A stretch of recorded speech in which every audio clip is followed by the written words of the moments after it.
Dale un fuerte aplauso al Señor, familia. Hay un corazón agradecido el día de hoy.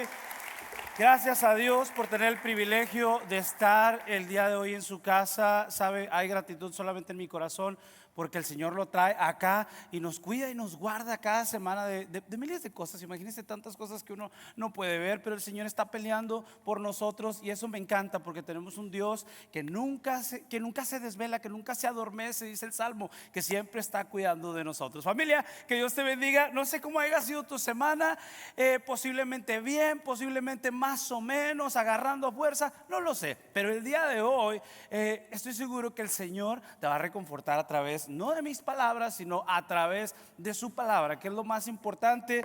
Y el día de hoy eso es lo que vamos a hacer, estudiar la palabra. Y qué bendición por Cristian, que nos estuvo ministrando acá en la Santa Cena. Y recuerde, hay algo que hacemos o que recordamos cuando practicamos la Santa Cena, y es, número uno, recordar que Cristo vuelve. Eso debe de ser como nuestra motivación todos los días a buscar a Dios. Cristo vuelve, Cristo viene. ¿Hay alguien aquí que lo cree, que cree que Cristo viene? Amén, yo creo que Cristo viene. Y bueno, la otra es también estar a cuentas con Dios. Cada vez que practicamos la Santa Cena, ¿sabe? Es un imperativo a siempre ponernos a cuentas, decirle: Señor, aquí estoy. Quita de mí lo que yo no puedo ver. Y bueno, estar a cuentas. Así que, familia, ese es el día de hoy. Así que por eso posiblemente miraste Santa Cena y el día de hoy pues oración y todo eso, pero es para prepararte en tu semana y que puedas el día de hoy no solamente salir con una conciencia limpia, sino conectado en una relación con Dios. Así que bienvenido. Si nos estás visitando por primera vez, ¿por qué no le damos un fuerte aplauso a las personas que nos visitan por primera vez? Ay, gracias por estar acá, que te atreviste a entrar por las puertas. Yo siempre lo digo, es que yo soy bien penoso, y si yo entrara por un lugar de primero, yo entro que nadie me vea, me siento atrás, yo sería bien incógnito, no saludaría, me iría rápido, sería muy penoso. Pero tú eres muy valiente al estar acá, al dejar que te saludemos, y no solamente eso, sino al dejarnos ser parte de tu semana. Así que siéntate cómodo. El día de hoy tenemos esta palabra, y bueno, seguimos en nuestra serie Modo Viaje, y bueno, hemos estado aprendiendo demasiado de esta serie, y una de las cosas que estamos estudiando, de los libros que estamos estudiando, es el libro de Hechos. Entonces vamos por ahí circulando en el libro de Hechos, y algo que hemos estado aprendiendo es que, sabes, Dios ha estado usando muchas cosas raras que han estado sucediendo en la iglesia. Número uno, la iglesia tuvo persecución, pero sabes, hay veces que, no sé si tú has visto que Dios usa muchas veces las cosas que intentaron derribarnos siempre para darnos un propósito mejor. Aquella oportunidad que se te cerró, aquella relación que no se dio. A ver, Dios siempre iba, no manipulando nuestra vida, pero siempre iba haciendo que aquellas cosas que posiblemente a veces se miraban como un camino en tope, como una calle sin salida, hoy podamos ver esperanza. Y esa es la vida del cristiano, siempre esperanza cuando no podemos seguir adelante. Entonces algo que vemos es que la iglesia empieza a ser perseguida, pero cuando empieza a ser perseguida, esa historia tú ya te la sabes. El número uno que salió de la ciudad, el número uno que salió de Detroit, por así decirlo, fue Felipe. Y Felipe se va a Samaria, y dice la palabra, me encanta eso, y eso es algo que a mí no se me olvida, y siempre me lo recuerdo, porque dice la palabra, cuando Felipe llegó, claro, por la persecución a Samaria, dice, llevó el evangelio, pero toda la ciudad, así dice la palabra, toda la ciudad entró en alegría. Y yo digo, wow, eso es el efecto que tú y yo causamos, o deberíamos de causar al llegar a un lugar. Sabes que llegó, no sé, a ver, que llegó Frankie a Westland, sabes, con él llegó la presencia de Dios, y por lo tanto llegó el evangelio, y por lo tanto llegó la alegría. Entonces, a ver, alegría no significa que siempre andas contando chistes, pero alegría significa que tienes paz encima de cualquier situación. Entonces, fíjate, Felipe iba huyendo posiblemente de la persecución, pero llevó alegría. ¿Qué cosas? No llevó malas noticias, sino llevó alegría. Toda la ciudad se pintó de alegría. Y después vemos también el segundo viaje del apóstol Pablo, quien fue cambiado en propósito, y también llega a Damasco y se pone a predicar después de ser alcanzado por Dios, y él hace otra reacción. La gente como que lo criticaba, como que otros no le creían, pero al fin del día seguía testificando de lo que Dios había hecho en él. Después vemos a Pedro en el tercer viaje, también yendo a visitar a las almas, a las ovejas que estaban en otras ciudades dispersadas por esta persecución, y se encuentra ya con un paralítico, y lo levanta, con una mujer muerta, y la resucita. resucita. Y bueno, después de eso, en ese viaje se convierte en una aventura, porque después dice la palabra que se quedó en Jope, en ese lugar. Pero ahí en ese lugar empezamos a ver que ya, como siempre yo pienso, Dios me lleva a un lugar con un propósito. Siempre digo yo eso. Ya que voy yo para allá, algún propósito ha de tener. Pero sabe, hoy la enseñanza va como que al revés. Porque yo siempre digo eso: Señor, llévame a donde tú quieres que yo haga impacto. Esa es, pues, imagínense, siempre mi oración: Señor, me vas a mover allá, que yo llegue y que pueda conectar con personas. Y siempre me ocupo del impacto que yo puedo causar. O sea, porque entiendo que la presencia de Dios está conmigo. Pero sabe, como que pocas veces le he preguntado: Señor, ¿qué enseñanza tú me quieres dar al llegar a ese lugar? No, nunca le ha pasado eso. Que como cristianos siempre estamos como que: Señor, muéstrame qué quieres que haga. No, bien, buenísimo. Pero hay veces que no le preguntamos: Señor, y sí, yo voy a evangelizar en la compañía donde estoy, yo voy a evangelizar al vecino, sí, yo sé que yo voy a ser de bendición, yo sé que voy a llevar a la alegría a esa ciudad, Padre, pero tú cómo vas a impactar y a transformar mi corazón, porque al fin del día yo también tengo que seguir asombrado de tu poder, de tus maravillas. Entonces, acá en este viaje quiero que veas algo. Ya no se trata tanto de lo que Pedro está haciendo. Ya levantó, sí, un paralítico, una mujer que había fallecido, y es como que, bueno, ahora uno podría decir: yo soy un instrumento de Dios que me lleva siempre de pueblo en pueblo. Pero ahora, ¿qué Dios va a hacer en la vida de Pedro? Y sabes, aquí cambia la lección totalmente, porque empieza Dios a sacarlo de la caja a Pedro. ¿Y sabes cómo? Lo veo de esta manera, y te lo pongo con un ejemplo, y es un viaje misionero. Sabes, casi siempre que nos inscribimos a un viaje misionero decimos: voy a ir a servir, ¿no? ¿Y qué otra cosa más podemos hacer en un viaje misionero? Ir a impactar. Y siempre decimos: voy a ir a.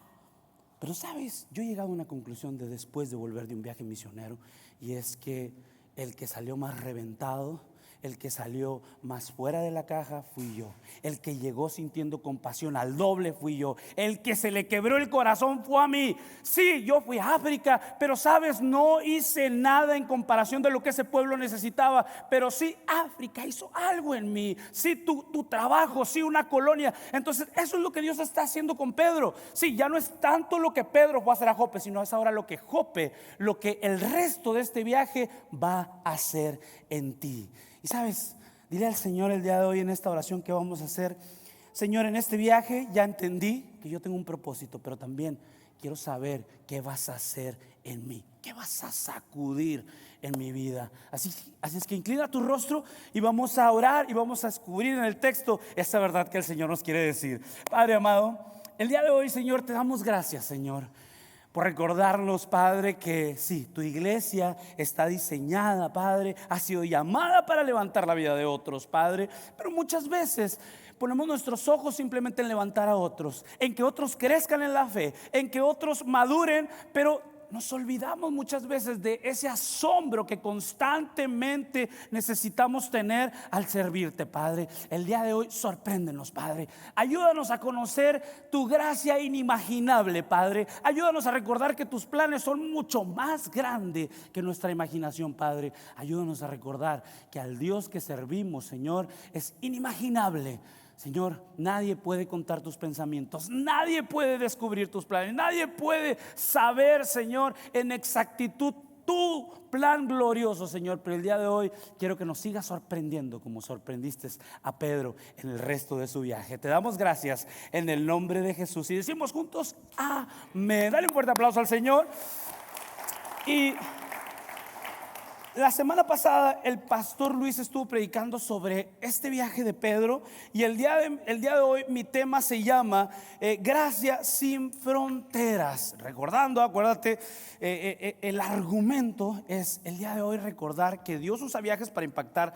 Claro, te va a usar para que impactes, pero también va a usar viajes para que te impacten, para que te rompan el corazón en un buen sentido. Así que la palabra dice en Hechos 11:1, puedes abrir tu Biblia para volver a la historia, y dice la palabra que se lee en el nombre del Padre, del Hijo y del Espíritu Santo. Mira lo que dice: los apóstoles y los hermanos de toda Judea se enteraron de que también los no judíos, dice, habían recibido la palabra de Dios.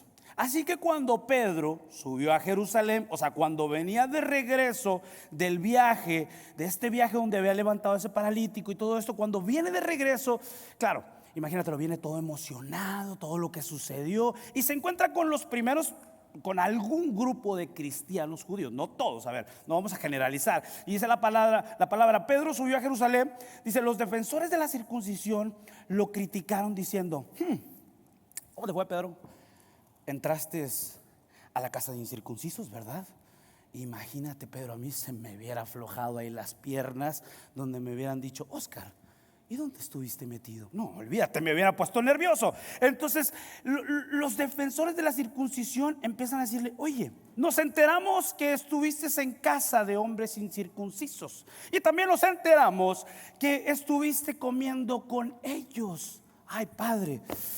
Y ahí posiblemente te preguntes, ¿qué está pasando? Ay, qué exagerados, ¿por qué se ponen como a alegarle? A ver, imagínate, y todos podríamos sentir eso. Pedro viene con un montón de testimonios que contar de Jope, llega a Jerusalén y le dicen, momento, a nosotros nos vas a aclarar en dónde estuviste metido. Momento, a mí me vas a aclarar con quién estuviste comiendo. Y ahí es donde uno dice, wow, o sea, en lugar de estar pendientes de lo que Dios hizo, ¿sabes? Estaban más pendientes de con quién yo había comido. Estaban más pendientes de todo ese rito. Ahora, pero tal vez te preguntes, qué exagerado, pero yo te voy a dar un contexto, porque tenemos que ver el contexto histórico de lo que está pasando acá. Y es que Pedro, bueno, vuelve a Jerusalén, pero acuérdate de que los judíos tenían un orden para la comida. Los judíos tenían leyes sobre lo que podrían comer y lo que no podrían comer. Los gentiles, o sea, los no judíos, nosotros, pues no, o sea, las personas de ese tiempo, no. Entonces los judíos debían de prepararse, y un judío se lavaba las manos, tenía un orden, todo un show para poder sentarse a comer. Entonces imagínate, tú llegas con alguien que no tiene esos principios y aborda de una manera, es como que, oh, ¿dónde te metiste? Ahora, número dos, la mesa para el judío, ¿qué significaba? Significaba algo muy importante. La mesa para el judío significaba aceptación. Te vi sentado ahí, eres de ellos. O sea, del momento que yo te veo ahí, I'm sorry, bro, pero ya tú eres parte de ellos. O sea, está fuerte acá. Y significaba la mesa cercanía, compañerismo. Por eso, cuando escuchan que Pedro se fue a Jope y que se sentó con los gentiles, es como que, oh, no. A ver, qué disparate acabas de hacer, Pedro. Entonces ellos dicen, oye, ¿cómo pudiste entrar en casa de hombres incircuncisos? Y ahí es donde yo quiero pararte, y tal vez digas, qué exagerados. Pero yo digo una cosa, yo creo que ese espíritu no muchas veces está fuera de nosotros. ¿Sabes por qué? Porque tal vez nosotros no tenemos las mismas costumbres, sí, de lavarnos las manos, de comer algo. O sea, nosotros comemos puerco todos acá, comemos un menú variado. Así que, ¿sabes? Pero tal vez no sea eso lo que defendemos, pero sí tenemos un cierto prejuicio y una cierta idea de cómo se debe ver, cómo se relaciona un creyente, claro, con otras personas que no son creyentes. Entonces, ¿alguien tiene un prejuicio con eso? Sea honesto. Sea honesto. ¿Alguien tuviera un prejuicio con eso? ¿No? ¿Qué pasaría si usted abre su Facebook y mira el viernes en la noche esa imagen?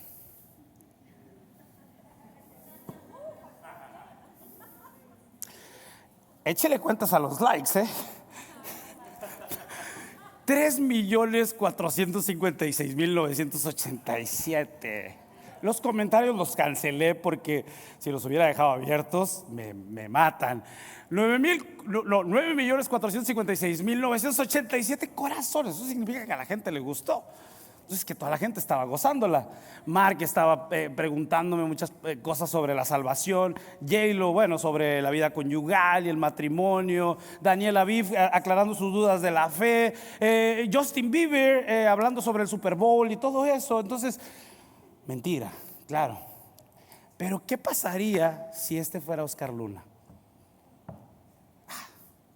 Una crucificada bien puesta.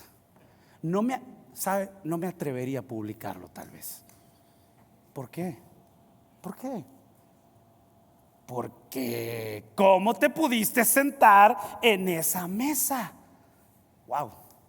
entonces no estamos tan separados de eso. Ahora, si a mí me agarran en una mesa de esas y me dicen, ¿qué estaba usted haciendo ahí? Yo me pongo todo nervioso, no sabría ni por dónde empezar. Me bloqueo. Pero Pedro no se bloqueó. Pedro estaba tan seguro de lo que él estaba haciendo. Y mire lo que responde ahora después de esto, porque para ellos era más importante con quién estaba sentado Pedro antes de pensar en lo que Dios había hecho en aquella casa. ¿Qué había hecho el Señor en aquella casa? Había traído la salvación, había traído bautismo, sí, había traído arrepentimiento de personas que no lo conocían. Pero en ese momento no me importa. En ese momento, ¿cómo te pudiste sentar con esa gente? Ok, perfecto. Y sabes, ahí es donde Pedro empieza a apelar a lo sucedido la semana pasada. El pastor Luis habló de esto y dice Pedro número 1: ok, amigos, yo no ando allá en esa mesa en los premios Univisión porque yo quiero andar allá. Número 1, el Señor me dio una visión que fuera para allá, ¿sabes? Y el Señor te ha dado una visión y un llamado para acercarte a personas que posiblemente, ¿sabes?, algunos otros no se van a acercar a ellos, solamente tú, porque no lo sé, porque van a encontrar en ti algo para acercarse, un approach. Entonces Pedro dice, bueno, número 1, Dios me dio una visión. Y en Hechos 11:5 dice la palabra, dice, yo estaba orando en la ciudad de Jope y tuve un éxtasis, una visión. Vi que del cielo descendía algo parecido a una gran sábana que suspendía por las 4 puntas, bajaba hasta donde yo estaba. Me fijé en lo que había y había cuadrúpedos, fieras. Dirías, uy, Pedro cenó de más. Reptiles y aves. Luego oí una voz que me decía, levántate Pedro, mata y come. Repliqué, yo, Señor, no puedo hacer eso. Jamás ha entrado en mi boca nada impuro. O sea, ese tipo de costumbres estaba refiriendo Pedro. Jamás me he relacionado de esta manera. Por segunda vez la voz insiste, Pedro, dice, lo que Dios ha purificado tú no lo llames impuro. Esto sucedió 3 veces y luego volvió a ser llevado al cielo la visión. Número 1, dice Pedro, yo tuve una visión sobre esto. Y número 2, amigos, todavía no terminaba la visión cuando de repente, ¿sabes qué? Yo estaba orando y en la ciudad de Jope llegaron 2 hombres. Y estos 2 hombres, verso 15 dice, llegaron con una visión también y me dijeron, hey, el Espíritu Santo nos ha mandado que vengamos por ti. Y dice Pedro de esta manera, dice, el Espíritu Santo me dijo que fuera con ellos sin dudar. También fueron conmigo otros 6 hermanos y entramos en la casa de aquel hombre. O sea, algo que está diciendo, mire, no es que yo ando por allá relacionándome porque me gusta ese ambiente. Me explico, sino estoy haciendo una asignación que Dios me ha llamado. También con temor, también sí, a la hora de relacionarme estoy diciéndole, Señor, es lo que tú quieres que yo haga. Así es como yo te sirvo como un instrumento. Y sabes, después de que Pedro llega a la casa de este hombre, de Cornelio, dice, él me cuenta 11:3, puedes seguirlo ahí en el capítulo 13, y dice la palabra, él nos contó cómo en su casa se le había también aparecido un ángel, dice, y le dijo, manda a alguien para que haga venir a Pedro, a Simón, apodado Pedro, dice, para que venga hasta acá, mediante el cual serán salvos tú y toda tu familia. Wow, entonces hasta ahí ya tenemos, fíjate, no una apelación de argumentos de decir, pues es que yo ando ahí porque Dios me llama a amar y bueno, yo estoy ahí porque si yo no voy, ¿quién más va? No, dice, Dios me envió, número 1. Dios confirmó que yo tenía que ir ahí. Y número 3, le confirmó a la persona que me iba a recibir, ¿sabes? Y ahí podemos ya ver 3 cosas tan fuertes para no para alegar ni para discutir, sino para que también los ojos de esas personas se abrieran. Y la cuarta, esta es la más pesada, dice, el Espíritu Santo descendió sobre ellos. Amigos, si esas 3 no les bastan, el Espíritu Santo descendió sobre ellos de la misma manera que había descendido sobre nosotros. Hechos 11:15 dice la palabra, mira lo que dice, cuando comencé a hablarles, el Espíritu Santo los tocó. Cuando comencé a hablarles, como al principio, descendió el Espíritu Santo como descendió en nosotros. Imagínate en esa mesa yo hablándole a Marc Anthony llorando. O sea, estaba llorando. Justin Bieber tocado. Claro. Pero tal vez eso no se miraría en ese momento. Es como que, ¿por qué estabas ahí? Y sería tan difícil, va a ser muchas veces difícil explicarle a personas lo que tú estás haciendo. Y no, puede que no te crean. Por eso, ¿a qué te animo con esto? No a defenderte con palabras, no a defenderte con costumbres, sino a decir: ¿a dónde me está llamando Dios? Acuérdate, el Señor lleva a Pedro a donde él no se metería. Yo no me metería ahí. Pero ve, ay Señor, en obediencia voy, ve, hazlo. Entonces vemos que Pedro es obediente. Y mira lo que dice la palabra. Dice: después entonces recordé lo que Jesús había dicho: Juan bautizó con agua, pero ustedes serán bautizados con el Espíritu Santo. Por tanto, si Dios les ha dado a ellos el mismo don de ser salvos, de creer en el Señor Jesucristo, ¿quién soy yo para oponerme? Y ahí, después de esta apelación de Pedro, quiero darte mi primer punto. El primer punto es este: la gracia llega donde menos imaginábamos, donde menos esperabas. ¿Y sabes por qué? Porque en otras palabras, yo sé que esto puede ser complicado, el decir: ¿sabes? Pero ¿qué disparate es este, Pedro? Te estás juntando con ese tipo de gente. Pero, ¿sabes? Algo que yo quiero compartir es que muchas veces nosotros también en la iglesia podemos llegar a ser así. Y decimos: sí, yo ya sé que esta persona aceptó a Cristo, pero todavía no se viste como yo. Sí, Dios ya lo perdonó, pero yo todavía no me convenzo. Dios lo está cambiando, sí, ya aceptó a Cristo, pero mira de dónde viene. Okay. Ya recibió a Cristo, pero todavía le falta. Ok, ese podría ser el estándar que pudiéramos. Pero sabes, la gracia no alcanza a personas para convertirlas en réplicas tuyas ni mías. La gracia alcanza a personas para convertirlas a la imagen de Cristo. Y ahí es donde todo cambia, ¿sabes? Porque yo pudiera decirle a una persona: vístase como yo. No me importa cómo te vas a vestir, me importa que tengas a Cristo como tu Señor y Salvador en tu corazón. No me importa que tengas mis costumbres, porque mis costumbres no reflejan el carácter de Cristo. Si algo estamos llamados acá es a presentar a Cristo en toda nuestra vida. ¿Por qué no le das un aplauso al Señor? La gracia no alcanza a las personas para hacerlas como nosotros. Si fuera para hacerlas como yo, qué corto sería el estándar, ¿no lo crees? Qué corto, ¿sabes? Pero antes de señalar todo lo que rechace nuestro estilo, ¿sí? Primero detengámonos a reconocer y a pensar: ¿qué está haciendo Dios? Porque acuérdate, se nos puede ir la mirada por decir: no está listo, no tiene, no se parece, no se viste, todo el no. Pero decir: Dios está haciendo algo. Yo veo que Dios está haciendo algo. Yo veo que Dios está haciendo algo en esa persona. Y ahí es donde podemos ver algo. Dice la palabra: ellos no se quedaron endurecidos, sino dijeron, al oír esto, dice Hechos 11:18. Mira lo que dice la palabra en Hechos 11:18.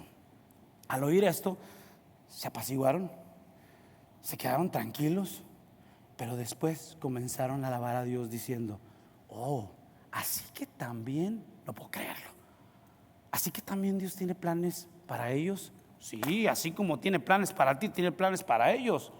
No solamente tiene planes contigo, también ama al delincuente, también ama al perdido, también ama al que tiene una reputación que qué bárbaro, también lo ama y tiene planes con él. Y sabes, nos ha llamado a alcanzarlos. Entonces, algo que quiero que veas es esto: deseo, cuando escucho la conversión de las personas, deseo que Cristo transforme a las personas a su imagen, o estoy esperando que primero las transforme a mi imagen.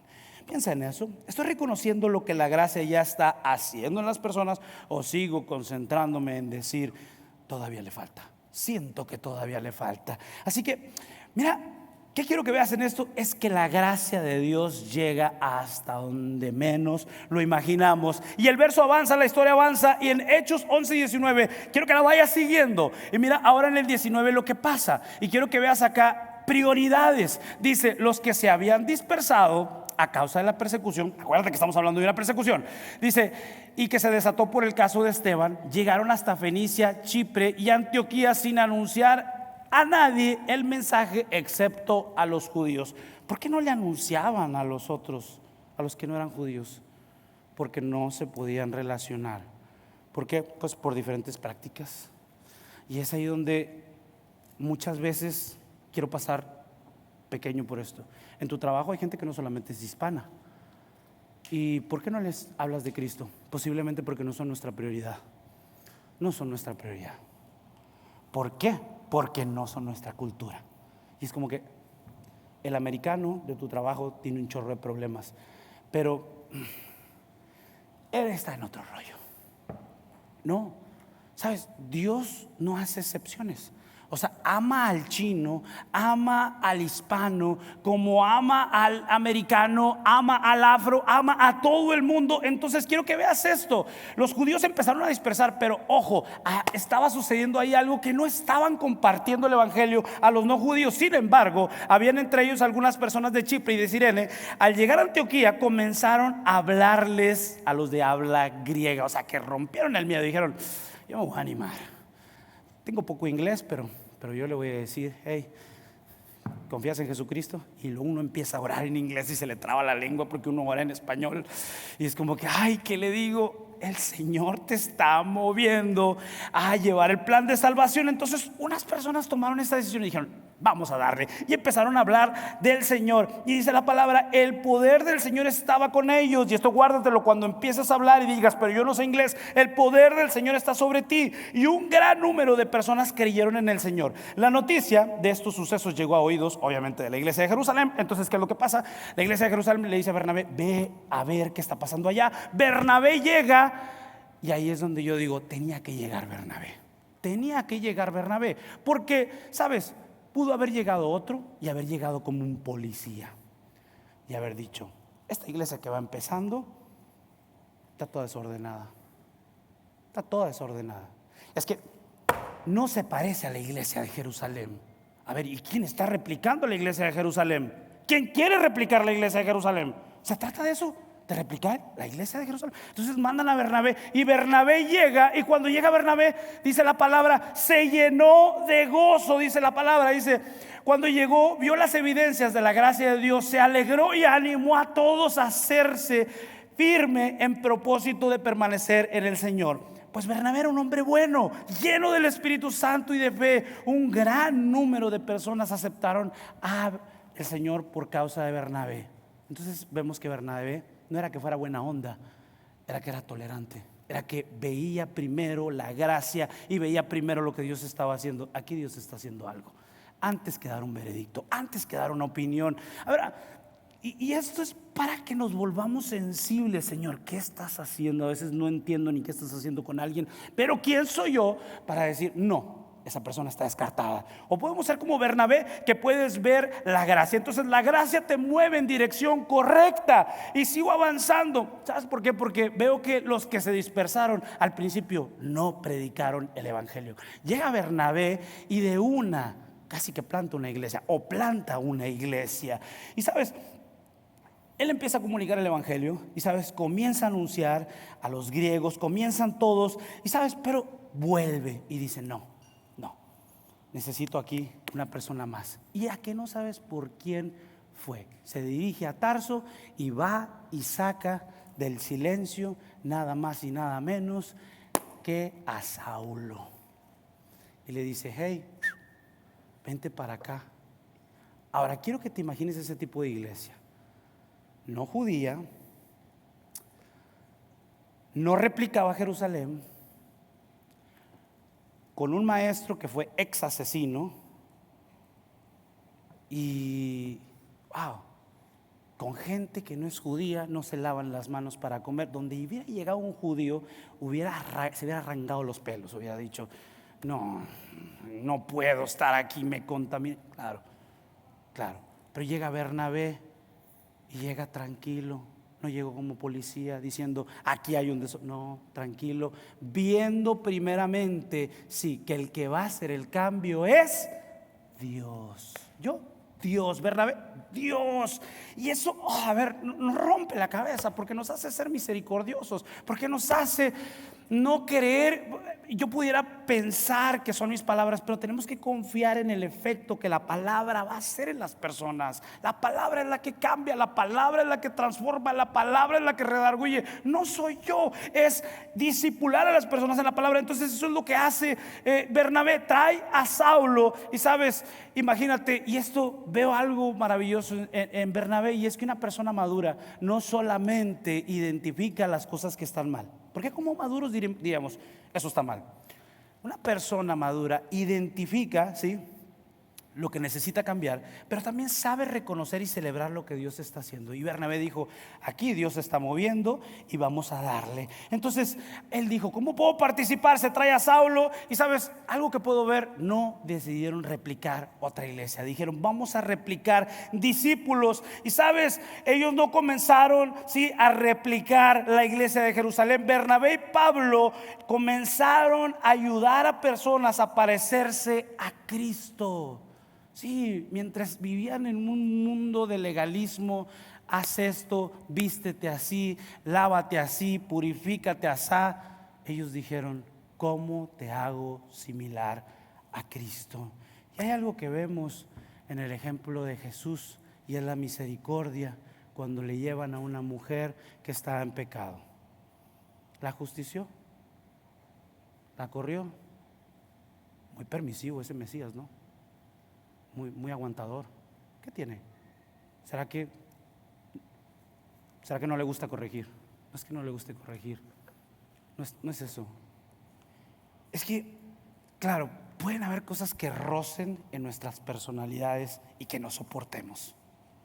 Alguien limpie eso. Claro, hay cosas que para uno son intolerables, pero la mayor primicia es decir: ¿qué tan parecidos somos a Cristo? Eso es lo que más importa, y eso es en lo que se concentraron los discípulos. Y dijeron Bernabé y Pablo: no vamos a replicar la iglesia de Jerusalén, vamos a ayudarles a parecerse más a Cristo. Y yo, cuando vine acá de Houston, yo no intenté replicar la iglesia en la que estaba, porque sería imposible. Vine a replicar personas con el carácter de Cristo. Y eso es lo que vamos a seguir haciendo, familia. Esa es la visión de nuestra iglesia. Entonces dice la palabra, Hechos 11:25, dice: va y trae a Bernabé, a Saulo, invierten en ellos un año, formándoles y ayudándoles a crecer como Cristos y como discípulos. Y la gente, ¿sabes qué pasó? Los comenzó a reconocer como cristianos.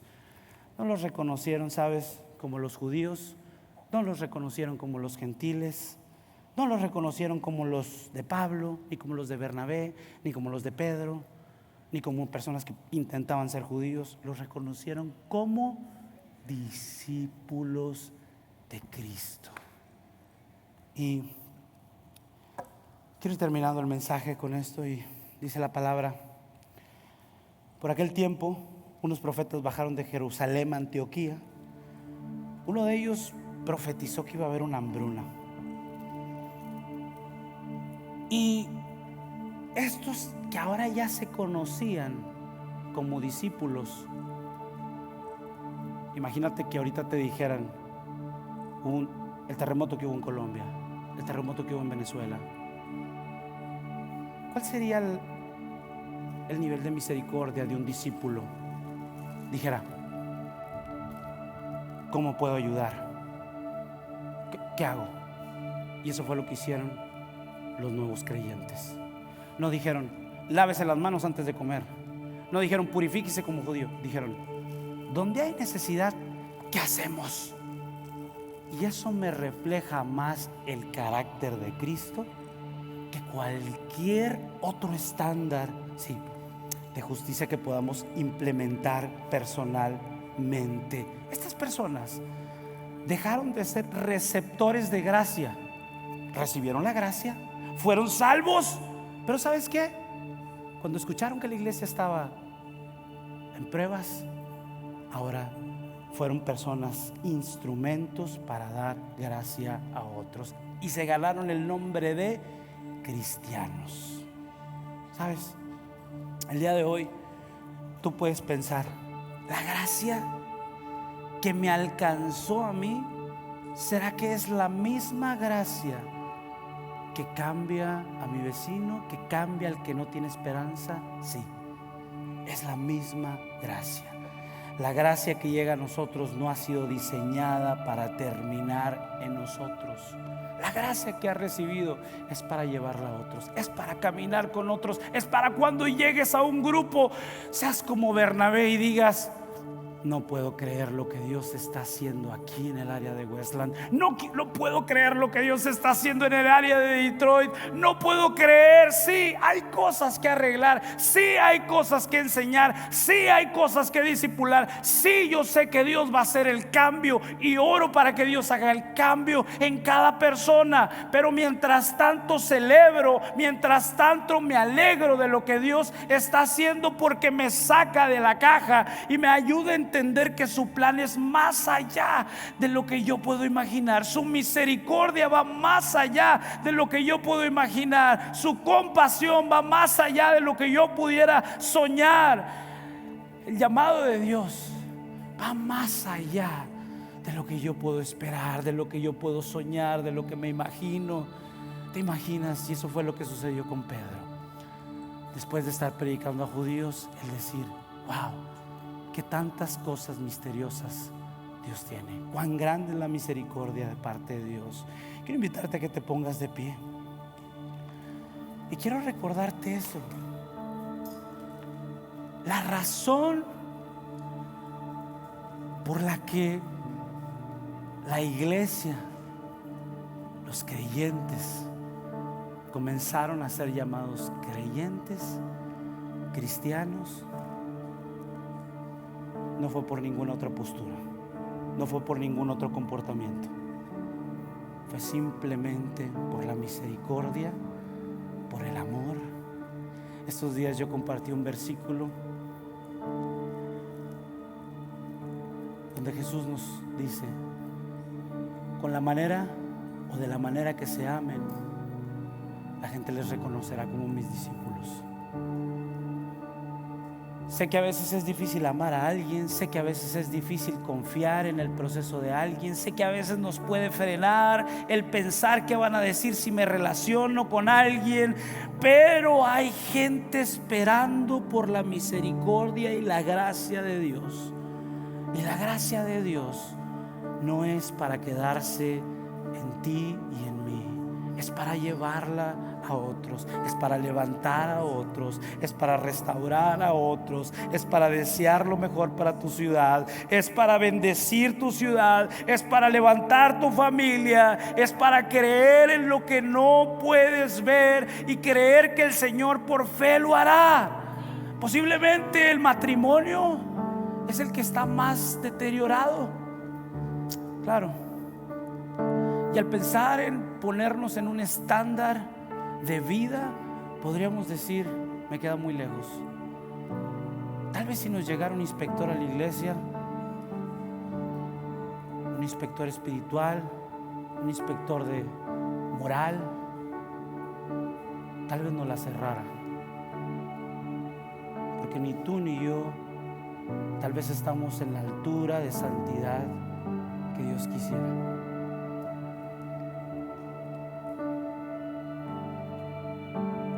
Pero Romanos es claro y dice: no hay justo ni uno, todos son pecadores, y por cuanto todos son pecadores, todos necesitan de la gracia de Dios. Así que mi approach el día de hoy es a que medites en esto y digas: claro, yo sigo necesitando la misma gracia que doy a otros. Yo sigo necesitando que la misma gracia que el inconverso necesita me siga renovando el entendimiento. Señor, yo no quiero seguir llamando impuro aquello que tú ya tienes planes para ello. Cierra tus ojos y en este momento dile al Señor: Padre, quiero ser transformado por tu gracia. Aquella gracia, Señor, que va más allá de los preceptos humanos, que va más allá de los estándares posiblemente exteriores, que va más allá de la imagen. Y el día de hoy, Padre, el día de hoy te pedimos que trabajes en nuestro interior. Señor, queremos ser cristianos, pequeños Cristos, Señor, que tienen misericordia para levantar al caído, que tienen misericordia para guiar a otros, Señor, para multiplicar en otros el carácter tuyo, Padre. Esa iglesia es la que queremos ser, Señor. No una iglesia tal vez permisiva, no, pero una iglesia, Señor, que en amor, que en compasión podamos avanzar todos juntos, Señor, hacia la santidad. Deseamos la santidad, Padre. Dile en tus palabras: deseo la santidad. Deseo la santidad. Señor, el día de hoy, Padre, te pido que purifiques tu iglesia, Señor. Te pido que nos hagas santos, Padre, para ti. Te pido que nos quites prejuicios. Te pido que limpies nuestro corazón, Padre. Te pido que podamos, Señor, ser puentes de conexión para que más testimonios, más personas conozcan de ti. Toma un momento ahí en tu lugar, con tu rostro inclinado, y si necesitas oración, si necesitas pasar, aquí adelante van a haber compañeros de oración que pueden orar por ti mientras cantamos este canto. Pasa adelante, no te quedes en tu lugar. Si necesitas oración, si necesitas que entregarle algo al Señor, si necesitas que entregarle estándares, si necesitas que decirle: Señor, tal vez yo soy el de la mesa, no soy digno, Padre, pero al venir a ti, Señor, yo sé que tú me santificas. Yo sé que soy justificado por tu gracia y nada puede apartarme de tus manos.